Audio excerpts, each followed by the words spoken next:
되시니라. 아멘. 4월 19일 금요일입니다. 오늘은 요한계시록 12장 17절부터 13장 10절까지 말씀입니다. 바다에서 올라온 짐승은 누구인가? 라는 제목입니다. 바다에서 올라온 짐승은 누구인가? 12장 마지막 절에 보니까 용이 여자에게 분노하여 돌아가서 그 여자의 남은 자손 곧 하나님의 계명을 지키며 예수의 증거를 가진 자들과 더불어 싸우려고 바다 모래 위에 서 있더라 그랬어요. 이게 이제 광야 전쟁을 치르는 그런 모습이라고 그랬죠. 하늘 전쟁과 땅 전쟁의 결과로 땅에 내어 쫓긴 붉은 용, 사탄이라고도 하고 마귀라고도 하는 그 붉은 용이 아기를 출생한 그 여인을 이제 잡으려고 그렇게 달려들었어요. 그랬더니 여자가 독수리의 두 날개를 의지해서 슉 하고 저 광야에 하나님이 자기를 1260일 동안 양육시킬 자기의 곳으로 갔다 그랬어요. 그래서 이제 용이 이제 그 여자도 이제 못 잡은 거예요. 여자가 낳은 아기도 못 잡아 먹었고 여자도 못 잡으니까 누구를 괴롭히려고요? 그 여자의 남은 자손을 괴롭히려고 여자의 남은 자손들과 바다가 모래에 탁 서 있는 거예요. 여기 이제 광야 전쟁을 치르려고 하는 모습이라고 그랬죠. 그 여자의 남은 자손이 누구라고 그랬어요? 하나님의 말씀과 예수의 증거를 가진 자들. 그들이 곧 성도들이는 거예요. 그러니까 아기를 배웠던 여자는 곧 교회, 영적인 역사적 이스라엘로 예표되었던 영적인 이스라엘, 예수 그리스도를 출생해야만 되는 그런 역사적 이스라엘의 그 모습을 이제 표현한 것이라고 그랬죠. 그러니까 그 영적인 이제 교회, 그리고 그 교회의 남은 자손들, 그들이 곧 하나님의 말씀과 예수의 증거를 가진 자들이란 말이에요. 우리 성도들 각자 한 사람들을 의미하는 거예요. 그러니까 이제 사탄이, 이 마귀가 누구랑 싸우려고 그러는 거예요? 우리 성도들하고 이제 싸우려고, 우리 성도들을 이제 공격하려고 그러는 겁니다. 자, 그래서 이 여자를 죽이지 못해서 이제 열이 잔뜩 받은 그 용이 분이 가득 차가지고 여자의 남은 자손, 곧 성도들과 싸우려고 바닷가 모래에 딱 이렇게 대치를 하고 있는데, 이 바다에서 누가 올라옵니까? 13장 1절입니다. 시작. 내가 보니 바다에서 한 짐승이 나오는데 뿔이 열이요 머리가 일곱이라 그 뿔에는 열 왕관이 있고 그 머리에는 신성모독하는 이름들이 있더라 그랬어요. 이 여자의 남은 자손들과 용이 싸우려고 하는 그 모습을 이렇게 이제 사도 요한이 보고 있는 거예요. 그랬더니 그 바다에서 뭐가 쑥 하고 올라왔냐면 한 짐승이 올라왔습니다. 근데 그 짐승은 머리가 일곱이고 뿔이 열이라고 그래요. 그리고 그 뿔에는 또 왕관이 다 씌워져 있다고 그래요. 이 모습이 어떤 모습이에요? 우리 앞에서 12장 할 때 배웠잖아요. 12장 3절에 보니까 하늘에 또 다른 이적이 보이니 보라 한 큰 붉은 용이 있어 머리가 일곱이요 뿔이 열이라 그 머리에는 일곱 왕관이 있다 그랬어요. 그러니까 지금 이 사탄, 마귀, 그 용의 모습과 똑같은 그 짐승이 바다에서 쑥 하고 올라오는 거예요. 그런데 이것은 용이 실제로 자기 모습 그대로를 세상에 보여주는 것이 아닙니다. 여기서 지금 이제 바다라고 이렇게 이제 표현하고 있는데, 요 바다는 역사를 의미해요. 시간. 하나님께서 세상을 이렇게 시간을 흐르게 하면서 세상 모든 역사를 굴려가지 않습니까? 그 모든 역사를 의미해요. 그 역사 속에 지금 사탄이, 용이, 뱀이, 그 마귀가 자기 실체를 쫙 드러낸 거예요. 근데 그 모습이 어떻게 드러났냐면 이제 붉은 이제 일곱 머리가 있고 열 뿔이 있고 또 열 왕관을 쓰고 있는 그 모습으로 이렇게 등장을 하는 거예요. 등장을. 자, 그러니까 12장 3절에서 폭로되었던 그 용의 모습, 그 마귀의 모습, 그 모습이 지금 어디서 나왔어요? 바다에서 이렇게 쑥 하고 나왔단 말이에요. 그리고 이 바다는 이 시간이 흐르는 이 역사라고 그랬죠. 그러니까 역사 속에, 이 세상 역사 속에 마귀가 툭 하고 튀어나온 건데, 이 마귀의 모습이 어떤 모습이냐면, 이게 지금 구약 성경에 다니엘서 7장에 있는 바로 그걸 갖다 지금 그 그림을 갖다 쓰고 있는 겁니다. 자, 다니엘서 7장에 가면은요, 다니엘이 이제 꿈의 환상을 봐요. 하나님이 다니엘에게 이제 꿈의 환상을 보여주시는데, 무슨 환상을 보여주냐면 7장 3절부터 7절에 큰 짐승 넷이 바다에서 나왔는데 그 모양이 각각 다르더라. 첫째는 사자와 같은데 독수리의 날개가 있어 내가 보는 중에 날개가 뽑혔고 땅에서 들려 사람처럼 두 발로 서게 함을 받았으며 또 사람의 마음을 받았더라. 또 내가 보니 다른 짐승과 둘째는 곰과 같은데 그것이 한쪽 몸을 들었고 그 입 사이에는 새 갈빗대가 물렸는데 그것에게 말하는 자들이 있어 이르기를 일어나 많은 고기를 먹으라 하더라. 그 후에 내가 본즉 또 다른 짐승이 표범과 같은 것이 있는데 등에는 새 날개가 있고 또 짐승에게 머리 넷이 있으며 권세를 받았더라. 이러면서 이제 네 짐승을 보는 환상이 나와요. 다니엘에게서. 그러니까 이제 그 짐승이 어디서 나오냐면은 바다에서 나온단 말이에요. 하나님께서 다니엘에게 꿈에 이스라엘의 그 종말의 역사적 이스라엘, 그 역사적 이스라엘의 그 끝자락이 앞으로 어떻게 될 것인지를 너에게 보여주겠다. 그러면서 환상으로 이제 네 짐승을 보여주는데 네 짐승이 바다에서 나와요. 그게 뭘까요? 그게 이제 사자 같기도 하고 또 곰 같기도 하고 뭐 표범 같기도 하고 뭐 이런 짐승이 뭐입니까? 친절하게 하나님이 다니엘에게 그걸 가르쳐줘요. 7장 17절에 보면 그 네 큰 짐승은 세상에 일어날 네 왕이라 이렇게 말해요.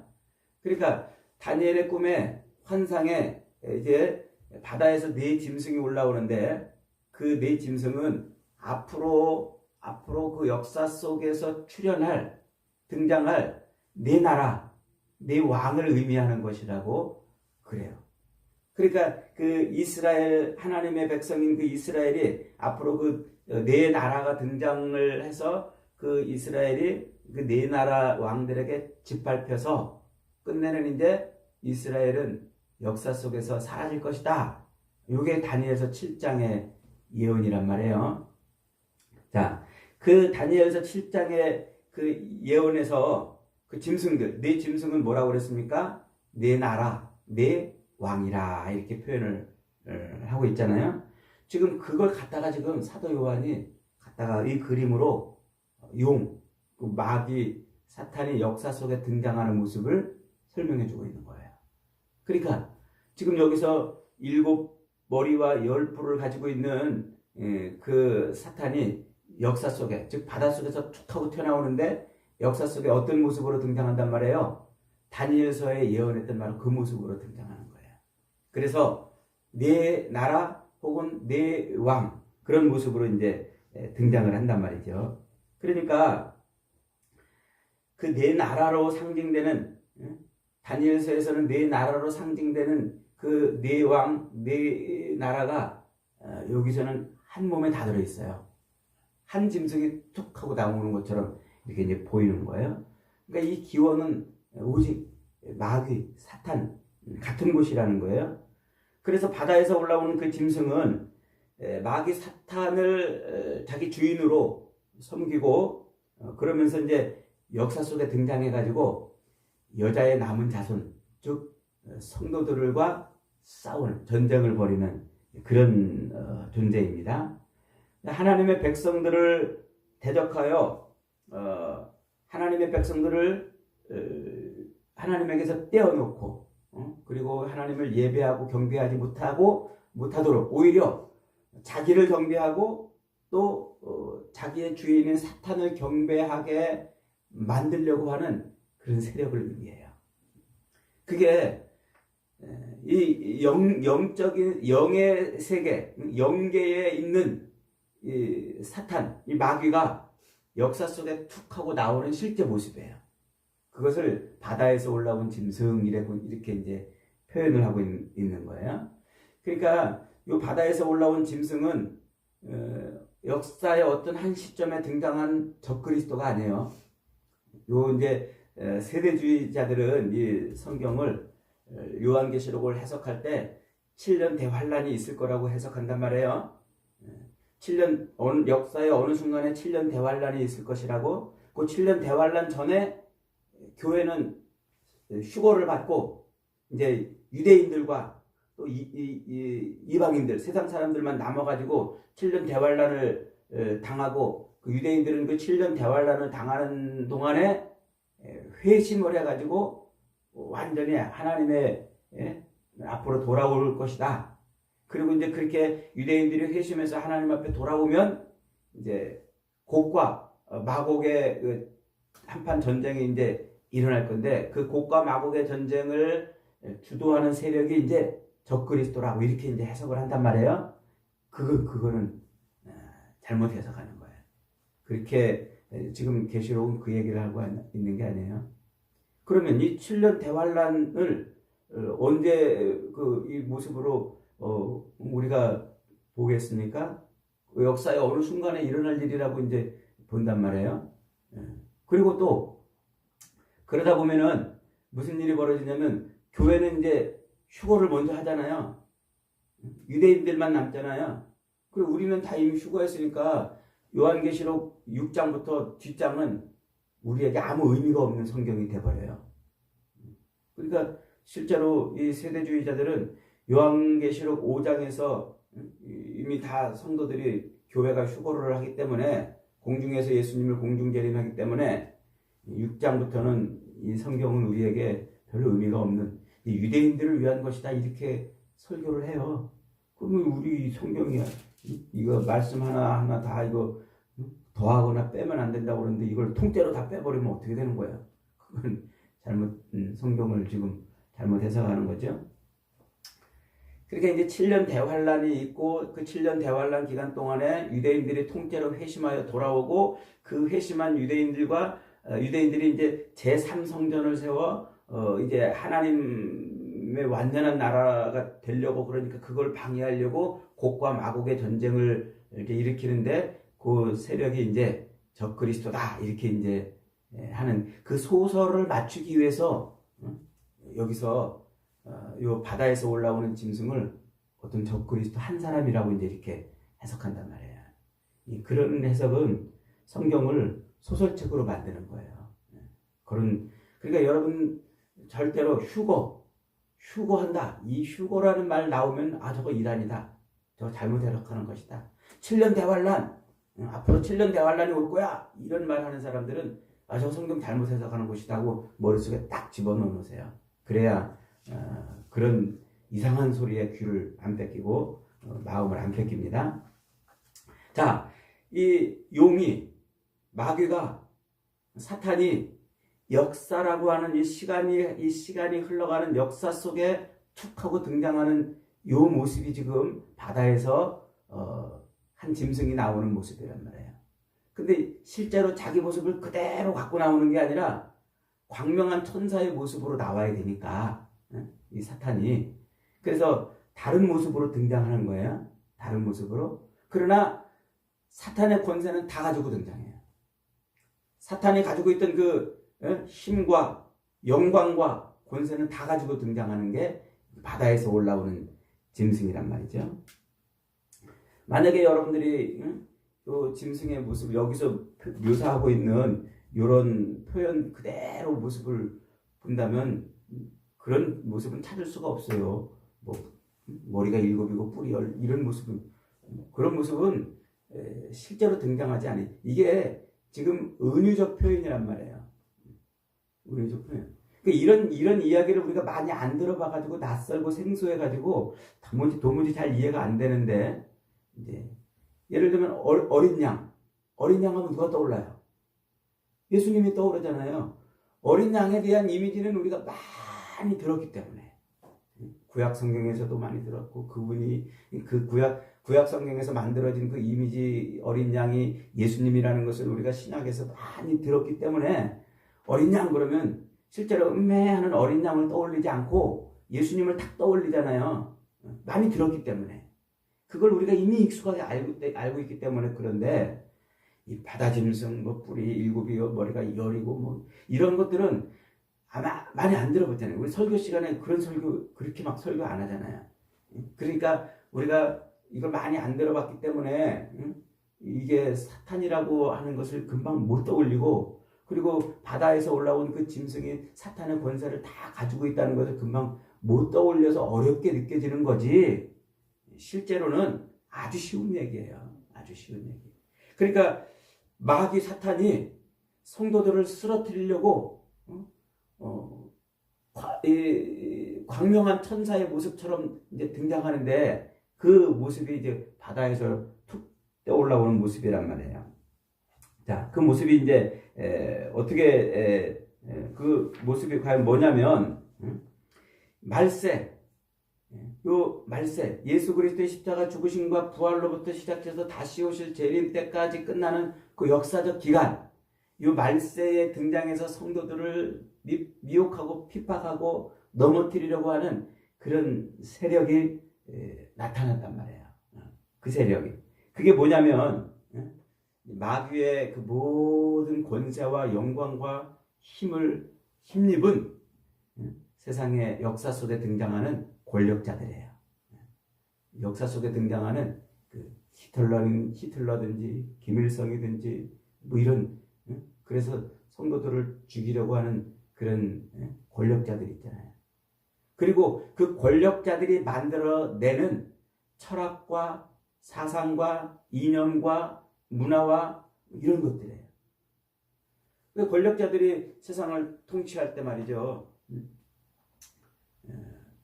어떻게 통치합니까? 자기의 철학을 갖고 통치해요. 자기의 사상과 이념과 자기의 이 가치관, 그리고 문화를 만들어낸단 말이에요.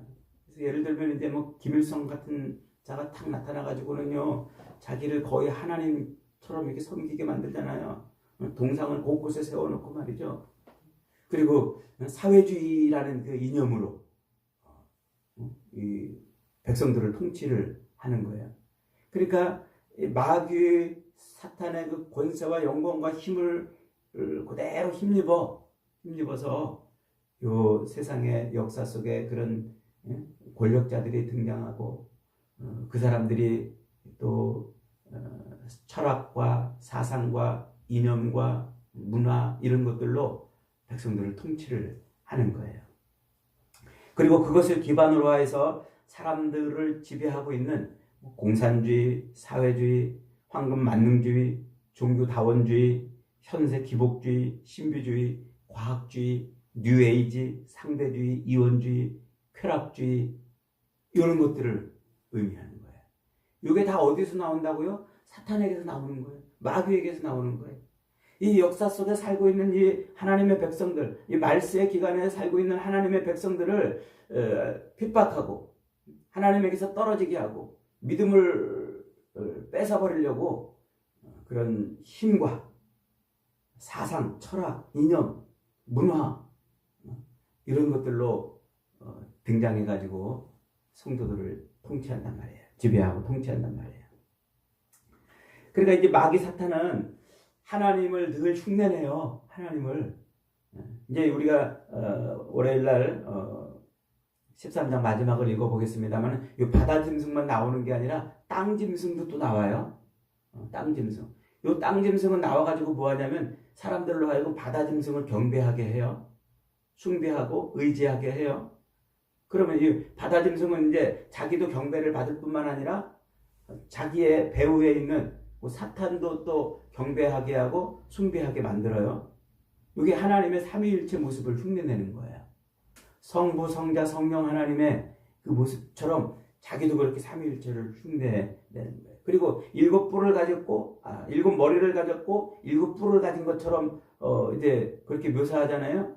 이게 예수 그리스도가 일곱 뿔과 일곱 눈을 가지신 분으로 앞에서 설명됐잖아요. 그러니까 어린 양이 그렇게 일곱 뿔과 일곱 머리를 가지신 분으로 이렇게 설명된 것처럼, 이렇게 자기도 구원자인 양, 자기도 사람들한테 행복을 주고 평안을 주고 구원을 주는 구원자인 양 그렇게 흉내를 내는 거예요. 흉내를. 그런 흉내쟁이, 따라쟁이, 요 모방의 천재인 마귀가 등장해가지고요. 하나님의 말씀처럼 사람들의 생각과 행동을 지배하는 사상과 이념과 문화와 종교와 철학을 제공해 주는 거예요. 그래서 요 통치자들, 권세자들에게 그런 힘과 능력을 줘서 그런 지혜를 줘서 그런 하나님의 백성들이 하나님의 말씀을 붙들고 그 말씀에 자기의 모든 생각과 행동을 맞추고 살아가는 것처럼 마귀 사탄이 그렇게 철학과 사상과 이념과 문화와 이런 것들을 줘가지고 사람들로 하여금 거기에 맞춰서 살게 만드는 거예요. 마치 하나님이 하는 것처럼 말이죠. 그래서 세상은 이렇게 하나님을 대적하는 문화가 창일한 거예요. 하나님이 아닌 것을 하나님처럼 섬기게 하는 이런 철학과 사상과 문화가 이렇게 충만한 거예요. 오늘날 사람들이 보세요. 전부 어떤 사상과 철학에 빠져가지고요. 그걸 마치 신을 섬기듯 붙들고 있어요. 신을 섬기듯. 거기에 그걸 경배하고 그걸 의지하고 그러다 보면 거기에서 행복을 얻고 만족을 얻고 위안을 얻고 평안을 얻고 거기가 자기 인생의 유일한 소망이고 피난처인 것처럼 그렇게 생각을 하는 거예요. 오늘날 많은 사람들이 그렇게 사는 거죠. 그렇게 악한 사탄 마귀가 역사 속에 탁 등장해서 그런 권력자들, 통치자들과 그들에게 지혜를 줘서 그들이 나라와 민족과 또 온 방언과 백성들 가운데 그들을 통치하려고 철학과 사상과 이념과 문화와 가치관 이런 것들을 만들어내게 해서 그걸로 사람들을 사로잡아요. 지배하고. 그렇게 되면 이제 어떤 일이 이제 벌어진다고요? 8절 한번 봅니다. 8절 시작. 죽임당한 어린 양의 생명책에 창세 이후로 이름이 기록되지 못하고 이 땅에 사는 자들은 다 그 짐승에게 경배하는 거예요. 어린 양의 생명책에 이름이 기록되지 않은 세상 사람들, 그 사람들은 다 그 세상의 권력자들, 통치자들이 지배하고 만들어내는 사상과 이념과 철학과 문화와 가치관 이런 것에 붙들려서 다 그것을 의지하고 경배하고 찬양하고 그러는 거예요. 그러다가 어떻게 된다고요? 10절 한번 읽어봅니다. 10절 시작. 사로잡힐 자는 사로잡혀 갈 것이요 칼에 죽을 자는 마땅히 칼에 죽을 것이니 성도들의 인내와 믿음이 여기 있느니라. 그러니까 그렇게 역사 속에 등장해가지고 세상을 통치하고 세상을 점령한 그 모든 권력자들과 그들이 만들어내는 이념과 사상과 철학과 문화와 가치관 이런 것에 붙들려 짐승을 경배하든지 사탄을 경배하든지 아니면 거기에 대항하다가 죽든지 둘 중에 하나밖에 없는 거예요. 그러니까 그런 사상과 이념과 철학과 문화와 가치관 그리고 그런 통치의 권력 앞에 사로잡힐 자들은 사로잡혀 사는 거예요. 또 칼에 죽일 자는 죽임당하는 거예요. 칼에 죽일 자가 누굴까요? 그게 이제 성도들이란 말이에요. 대항해서 싸워야 되니까. 우리는 하나님의 말씀을 지켜야 되잖아요. 우리는 그들의 이념과 그들의 사상과 그들의 철학, 그들의 문화가 아니라 하나님의 말씀이 우리 삶을 다스리고 통치하도록 살아야 되잖아요. 그러니까 결국 그 문화와 그 사상과 그 이념에 대항할 수밖에 없어요. 죽임당하는 거예요. 죽임당하는 거. 결국은 이 땅에서 핍박을 당하고 어렵게 힘들게 고통스러운 삶을 살 수밖에 없는 거죠. 그게 오늘날 우리 성도들이 광야의 삶을 사는 모습이에요. 여러분, 우리가 이 대한민국이 자유 대한민국이잖아요. 우리 대한민국 같은 나라도 없어요. 우리 대한민국이 일제에서 독립해가지고 건국을 할 때 말이죠. 그때 이승만 대통령이 국회의원들을 뽑아가지고 딱 만들어 놓고 거기서 국회의원들이 첫 번째 모이는 거기서 뭘 했을까요? 예배를 드렸어요. 그 국회의원들이 모여가지고 예배를 드리고 성경책에 손을 올리고 그러고서 국회를 시작했단 말이에요. 이런 우리나라가 무슨 기독교 국가입니까? 그것도 아닌데 그런 일이. 그래서 우리나라는 이 자유를 기반으로 해서 하나님을 예배하는 그런 백성들이 이렇게 많기 때문에 하나님이 이 나라를 복을 이렇게 주신 거예요. 그런데 그런 하나님의 말씀을 붙들고 하나님을 경배하고 예배하는 그런 삶을 방해하는 세력이 있죠. 그게 누구예요? 그게 공산주의, 사회주의, 그런 세상 철학과 이념에 물든 그런 사상들, 그런 사람들이 통치를 하면 교회는 핍박을 당하고 고통을 당하고 죽는 거예요. 그러니까 그 전광훈 목사님 같은데 그런 분들이 나타나가지고 뭐 저 공산주의는 안 된다고 막 그렇게 이제 나오는 거예요. 대항에서 이제 막 그런 일들이. 자, 너무 얘기가 옆으로 갔습니다만 어쨌든 지금 세상은 그런 거예요. 그리스도인들은 하나님의 말씀을 붙들고 그 말씀에 의지하고 그 말씀이 자기의 생각과 그 삶을 만들어내도록 사는 거예요. 그런데 사탄은 그 역사 속에서 권력자들, 통치자들을 세워놓고 그들에게 지혜를 줘서 그들로 하여금 이념과 사상과 철학과 문화와 이런 것들을 만들어내서 그걸로 세상을 통치하게 만들어요. 그게 거기에 따라가다 보면 하나님을 배반할 수밖에 없고 하나님을 멀리할 수밖에 없는 거예요. 오늘날 한국 교회도요 그런 것들이 교회 안에 많이 들어왔어요. 그래서 제가 예전에 그 학생들을 지도할 때 말이죠, 고3들 이 고등학교 1학년 때부터 아주 그냥 열심히 훈련시켜가지고 믿음으로 잘 크게 만들어 딱 놓으면요, 고3 딱 되면은 부모들이 교회를 못 나오게 해요. 대학을 가야지.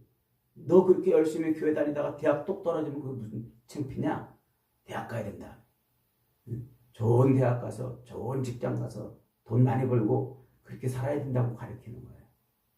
어느 틈인가 이 교인들도 그 생각이 거기에 사로잡힌 거예요.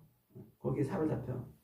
그래가지고 자기도 모르게 세상 것에 의지하여 사는 거예요. 돈이 최고라고 그러고 돈을 하나님처럼 같이 섬기고. 그 학생이 대학을 떨어지면 하나님께 그 무슨 영광이 되겠느냐는 그런 이상한 논리로, 그 논리로 아이를 교회를 못 가게 하는 거예요. 대학이 우상이 돼버린 거예요. 그 아이가 대학을 가야 하나님께 영광이 됩니까? 꼭 대학을 가야만 영광이 되나요? 그 아이는 이 땅에서 믿음을 갖고 하나님을 경배하고 예배하는 삶 자체로 하나님께 영광이 되는 거예요. 그가 대학을 가든지 아니면 다른 곳을 하든지 좋은 직장을 가든지 좋은 직장을 못 가든지 그가 부유한 삶을 살든지 혹은 가난한 삶을 살든지 그 믿음을 가지고 사는 삶 자체로 하나님께 영광이 되는 거란 말이에요. 그런데 다 부자여야 영광이 됩니까? 그러면 가난한 사람들은 하나님 영광을 가리고 사는 거예요. 교회 안에 있는 수많은 성도들이 다 승승장구 큰 집 갖고 큰 차 굴리면서 그렇게 많은 재물을 갖고 살아야 영광을 돌리는 거란 말이에요. 이 우리가 지금 우리도 모르게 요 악한 마귀의 전략에 지금 거기에 걸려 넘어져 있는 성도들이 많아요. 정신 차려야 된다는 말이에요. 지금 이렇게 성경이 이런 것을 가르쳐주는 이유가 그걸 알면은 지금 세상이 이런 거구나. 악한 영이 이렇게 지금 판을 치고 있구나. 이걸 알면 거기에 끌려가지 않는다는 것을 지금 가르쳐주고 있는 거예요. 여러분, 오늘 여러분들은 이 마귀가 통치하고 지배하는 이 실상을 봤습니다. 우리는 세상의 철학과 이념과 사상과 문화와 가치관 이런 것에 휩쓸리는 것이 아니라 오로지 하나님의 말씀에 붙들리는 사람이 되어야 할 줄 믿습니다. 그래서 하나님의 말씀을 붙들고 오직 예수를 증거하는 육체의 낭대를 이 말세를 살아가시길 바랍니다. 악한 영은 42달 동안 그렇게 짓밟는다고 그랬어요. 42달이 뭐예요? 앞에서 이미 다 얘기했죠? 1260일 말세의 기간 한때 둘때 반때. 그러니까 이 말세의 전 기간은요. 그렇게 42달 말세의 전 기간은 마귀가 그렇게 공격하고 회방하고 미혹하는 때예요. 이때 우리가 그 모든 마귀의 계계들을 이겨낼 수 있는 길은요. 하나님의 말씀을 붙들고 예수를 증거하는 삶을 사는 것밖에 없어요. 그럴 때 예수님이 우리에게 부활하신 예수님이 우리에게 그렇게 약속했어요. 너희가 온 천하에 복음을 전하고 아버지와 아들과 성령의 이름으로 세례를 주고 내가 너희에게 분부한 모든 것을 가르쳐 지키게 하라. 볼지어다 내가 세상 끝날까지 너희와 항상 함께 하리라. 우리의 말세 세상 끝나는 날까지 우리가 그렇게 주의 말씀을 붙들고 예수를 증거하고 살면 임마누엘 주님의 은혜가 함께하는 줄 믿습니다. 그런 인생을 사는 저와 여러분 되시기를 주님의 이름으로 축복합니다.